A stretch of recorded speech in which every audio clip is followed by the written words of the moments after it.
मेरे साथ है ITI म्यूचुअल फंड के senior fund manager Alok Ranjan जी, और उनसे जानते हैं क्योंकि काफ़ी सारी उत्सुकता है ये बजट के बाद में कि क्या कुछ बदलाव आ सकते हैं। जो मध्यम वर्ग के हाथ में एक तरह से 12 लाख रुपए का टैक्स फ्री आने वाला है, उसके बाद में बाजार में किस तरह से हलचल होगी, निवेश किस तरह से बढ़ेगा। सर, आपका बहुत बहुत स्वागत है।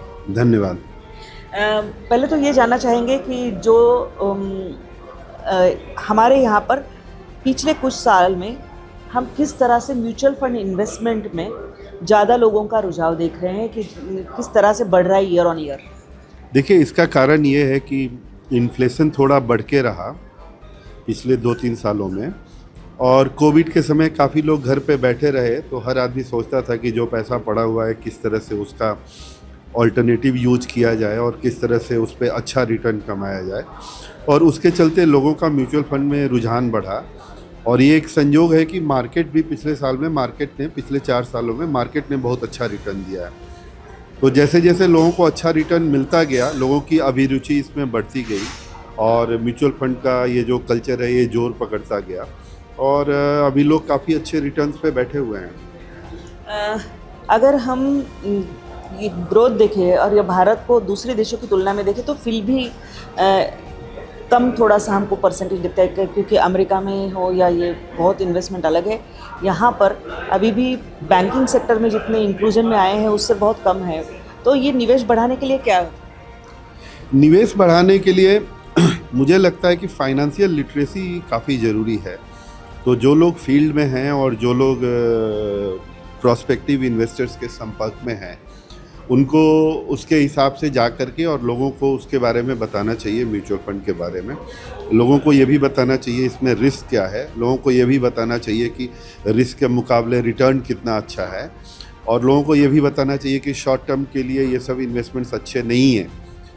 जो पैसा लॉन्ग, क्योंकि मार्केट शॉर्ट टर्म में ऊपर नीचे कुछ भी हो सकता है और उसके हिसाब से नफ़ा नुकसान कुछ भी हो सकता है। लेकिन अगर आप एक रीजनेबली लॉन्ग टर्म के लिए अगर आप इन्वेस्ट कर रहे हैं और अपना सरप्लस पैसा इन्वेस्ट कर रहे हैं जिसकी आपको बिल्कुल निकट भविष्य में ज़रूरत नहीं है, तो उसके हिसाब से म्यूचुअल फंड बहुत अच्छा माध्यम है इन्वेस्ट करने का।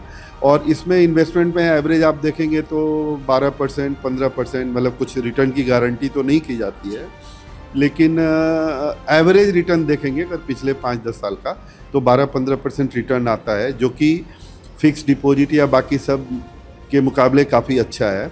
लेकिन इसमें रिस्क भी है, रिस्क इन द सेंस कि शॉर्ट टर्म में ये ऊपर भी जाता है और नीचे भी जाता है, जबकि फिक्स डिपॉजिट वैसा नहीं है कि नीचे जाता हो, फिक्स डिपॉजिट सिर्फ ऊपर जाता है।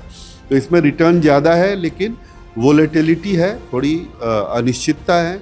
लेकिन इस वोलेटिलिटी और अनिश्चितता को हम काफ़ी कम कर सकते हैं अगर हम लंबे समय के लिए निवेश करें। तो अगर आपको 3 साल के लिए, 5 साल के लिए, 7 साल के लिए इन्वेस्ट करना हो तो मुझे लगता है कि ये एक अच्छा माध्यम है। अभी जो वित्त मंत्री ने एक 12 लाख तक का टैक्स फ्री इनकम एक मिडिल क्लास को दिया है, तो उसमें एक तो ये होगा कि क्रय शक्ति बढ़ेगी, तो मार्केट में पैसा सर्कुलेट होगा ज़्यादा। उसके अलावा इन्वेस्टमेंट की तरफ क्या रुझान बढ़ सकता है, नंबर 1। नंबर 2, उस स्थिति में आप क्या सलाह दोगे, क्योंकि लोगों का कभी कभी होता है कि लमसम डाल दूँ या SIP ज़्यादा अच्छा है। देखिए, पहली बात कि बजट में जो हुआ है मैं वो आपको बताऊं कि नए इनकम टैक्स के स्कीम में पहले 10 लाख तक का जो इनकम था वो ऑलमोस्ट टैक्स फ्री था। इस 10 लाख की लिमिट को बढ़ा करके 12 लाख कर दिया गया है। तो इसका मतलब ये है कि पहले जो लोग नए स्कीम में 10 लाख तक कमाते थे उनको टैक्स नहीं देना पड़ता था। अब जो लोग 12 लाख तक कमा रहे हैं उनको भी टैक्स नहीं देना पड़ेगा। तो उसके हिसाब से जो लोग 12 लाख कमा रहे हैं उनको कम से कम ऑलमोस्ट मैं कह सकता हूँ कि 1 लाख रुपए की बचत होगी। और वो बचत कहाँ जाएगा ये उस आदमी की स्थिति पे निर्भर करता है। कोई उसका टीवी खरीद सकता है, कोई उसका फ्रिज खरीद सकता है, कोई उसके लिए ट्रैवल एंड टूरिज्म में घूमने के लिए जा सकता है, कोई आदमी उसको जो पैसा बचा उसको बैंक में जमा कर सकता है, कोई आदमी उससे ऑटोमोबाइल खरीद सकता है। तो ये कहना बहुत मुश्किल है कि एग्जैक्टली वो पैसा कहाँ जाएगा, लेकिन या तो वो पैसा कंज्यूम होगा और नहीं तो वो पैसा बैंक में आएगा और या म्यूचुअल फंड में आएगा।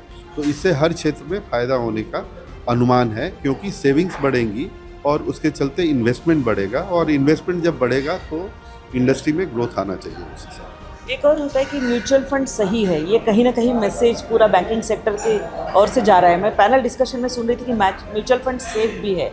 तो एक होता है कि अमूमन मध्यम वर्ग डर जाता है, रोज़ रोज़ अगर वो मार्केट को ऊपर नीचे आके उछाल देखे और जब रेड में कभी आ जाता है तो उसको लगता है निकालो।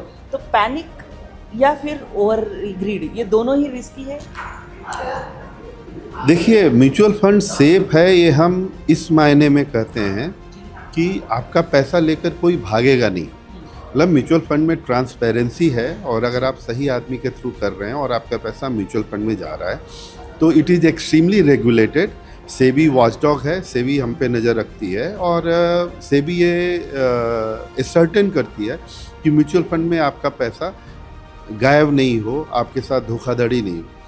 जहाँ तक इन्वेस्टमेंट की बात है, म्यूचुअल फंड में सेफ्टी के मामले में ऊपर नीचे ज़रूर होगा। तो सेफ्टी का ये मतलब नहीं है कि अगर आपने 100 रुपये डाले तो वो 90 रुपया, 80 रुपया, 70 रुपया नहीं हो सकता है, वो ज़रूर हो सकता है। लेकिन अगर आप लंबे समय के लिए अगर निवेशित रहेंगे तो मेरे ख्याल से कहीं ना कहीं मार्केट लॉन्ग टर्म में अच्छा करता है, तो आपका पैसा भी रिकवर होगा और साथ में आपको उस पर अच्छी कमाई भी हो सकती है। तो इस मामले में हम कह सकते हैं कि म्यूचुअल फंड सेफ है। एक और है कि स्मॉल कैप, मिड कैप या फिर लार्ज कैप में एक जिसकी अमूमन ऐसे समझ लीजिए कि 1 लाख महीने के आए हैं, उसने किस फंड को चुनना चाहिए, कितने समय तक इन्वेस्टेड रहना चाहिए इसमें? देखिए, सबसे पहली बात आपने पिछले सवाल में भी पूछा था, मैं जवाब नहीं दे पाया, कि सबसे अच्छा तरीका आम आदमी के लिए या निम्न मध्यम वर्ग के लोगों के लिए जिनको सरप्लस इन्वेस्टमेंट करना हो, सबसे अच्छा तरीका है SIP करना। SIP मतलब सिस्टमेटिक इन्वेस्टमेंट प्लान। तो जब आपको ये पता नहीं है कि मार्केट शॉर्ट टर्म में बढ़ेगा या घटेगा, कहाँ जाएगा, कैसे होगा, आपको स्टॉक्स की समझ नहीं है, आपको ये नहीं पता है किस शेयर में पैसे लगाने हैं, तो अच्छा तरीका ये है कि ये निर्णय आप एक्सपर्ट्स के ऊपर छोड़ दें। वो एक्सपर्ट्स म्यूचुअल फंड की कंपनीज के लिए काम करते हैं, जिनको हम फंड मैनेजर बोलते हैं, राइट। तो अगर आप उनको पैसा देंगे तो वो आपके लिए निर्धारित करेंगे उसको कब, कैसे और कहाँ पे इन्वेस्ट करना है। और जहाँ तक पैसा निवेश करने की बात है, आपको सिस्टमेटिक इन्वेस्टमेंट प्लान या जो SIP बोलते हैं, मेरे ख्याल से वो सबसे अच्छा तरीका है, क्योंकि उस पर आप without trying to time the market, आप हर महीने एक निश्चित धनराशि आप हर महीने निवेश कर सकते हैं।